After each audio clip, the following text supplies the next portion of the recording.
எதிர்காலம் வரும் என் கடமை வரும் இந்த கூட்டத்தின் ஆட்டத்தை முடிப்பேன். ஹலோ வியூவர்ஸ், நான் உங்களோட லக்ஷ்மி. நீங்கள் பார்த்துருக்கிறது 0 லக்ஷ்மி. எஸ், என்னுடைய அரசியலுடைய என்னடா ஓவராக பேசுகிறேன்றீங்களா? சீரியஸ்லி வந்துங்க, கரூர் பற்றி உங்களுக்கு தெரியுமா? ரொம்ப பிரச்சனைங்க எங்கள் ஊரில்.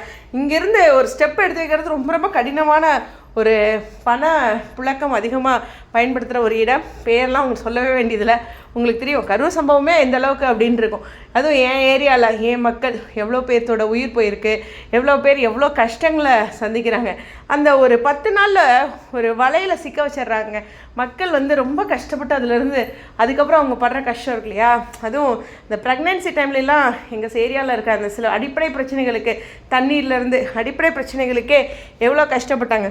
சும்மா நம்ம லாங்கில் இருந்துட்டு கேட்டுட்டு இருந்தாலும் வேலைக்கு ஆகாது இல்லையா?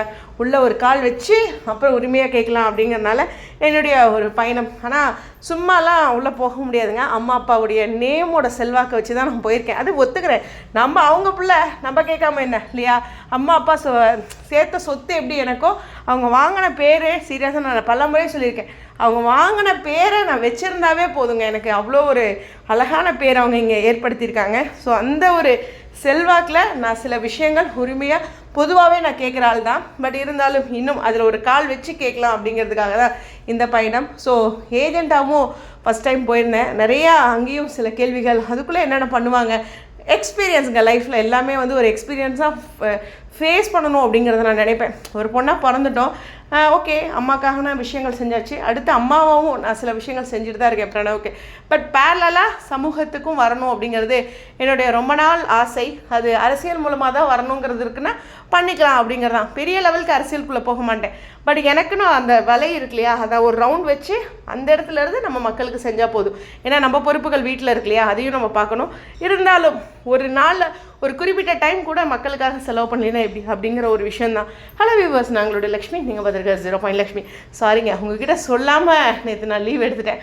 காரணம் அதுக்கு முந்தின நாள் நைட் நடந்த ஒரு சில சம்பவங்கள். நைட் என்னென்ன பண்ணுவாங்க தெரியுமாங்க? ஏன்னா அங்கே பட்டுவடா சம்திங், ஓகேவா, அது பப்ளிக்காக பேசுவேன்னா அது மாதிரி நிறைய அடக்குமுறைகள், அதுலேயே சில பேர் வச்சுக்கிட்டு மக்களுக்கும் கொடுக்காம பண்ணதுன்ட்டு எல்லாமே இருந்துச்சு. இதெல்லாம் ஒரு முடிவு வரும் அப்படின்னு நான் நினைக்கிறேன். ஸோ ஒரு நல்ல விஷயம் நான் பண்ணியிருக்கேன் அப்படின்னு நான் நம்புகிறேன். அரசியல் எந்த கட்சி அப்படிங்கிறது வேணாம். பட் இருந்தாலும் நான் உங்களுக்கே தெரியும், நான் நிற்கிற இடம் நியாயமாக இருக்கணும், மக்களுக்காக இருக்கணும். அங்கே தான் நான் நிற்பேன். அந்த ஒரு விஷயந்தான்.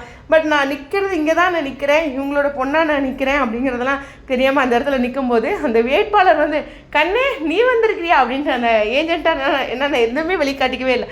அப்போ அவர் அந்த உரிமையாக என்கிட்ட பேசினது ரொம்ப ரொம்ப ஸ்பெஷல். ஏன்னா அத்தனை பேர் இருக்கிறதுல எக்ஸ்பீரியன்ஸான பர்சன் இருக்கும்போது அவர் கை கொடுத்து பேசினார் இல்லையா, அது என் அம்மா அப்பா வாங்கின செல்வாக்கு இல்லையா? செல்வாக்குங்கிறது என்னங்க, நம்ம நல்லவங்களா நேர்மையாக மக்களுக்காக அவங்க 2 பேர் இருந்தது. அதே விஷயத்தை தான் நானும் செய்கிறேன். அந்த ரத்தம் அப்படி தானே இருக்கும் அப்படிங்கிறதான் சீரியஸ்லி ப்ரௌடுங்க.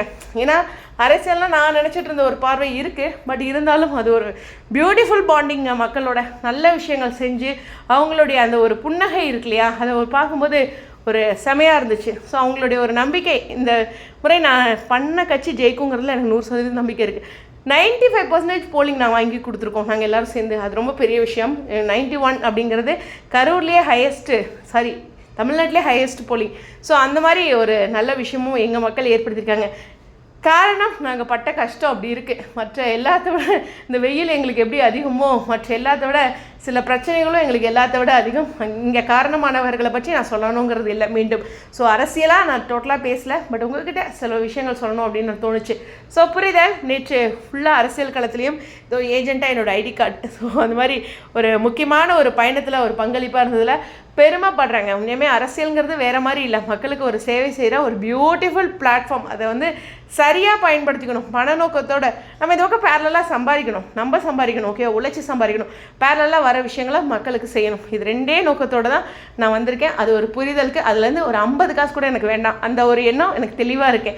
ஸோ அதையும் இந்த இடத்துல சொல்லி நிச்சயமாக என்னுடைய மக்களுக்காக, ஏன்னாங்க நம்ம ஒரு பக்கம் பண்ணிகிட்ருக்கோம், ஓகேவா, நம்ம மக்களுக்குன்னு நம்ம வாழ்ந்த வாழ்க்கைக்குன்னு ஒரு அர்த்தம் இருக்கும் இல்லையா, அந்த ஒரு விஷயத்த கஷ்டப்படுறவங்களுக்கு செய்யணும்னு நான் நினைக்கிறேன். ஸோ அதுக்கு இதை ஒரு ஸ்டெப்பை நான் பயன்படுத்தி என்னடா ஒரு 2 நாள் 10 நாள் அரசியல் பேசிட்டேன்னு சொல்லலை, அம்மா அப்பாவுடைய செல்வாக்குன்னு இருக்குது, அதை மீண்டும் பதிவு பண்ணிக்கிறேன். புரியுதா? ஸ்டேடியம்.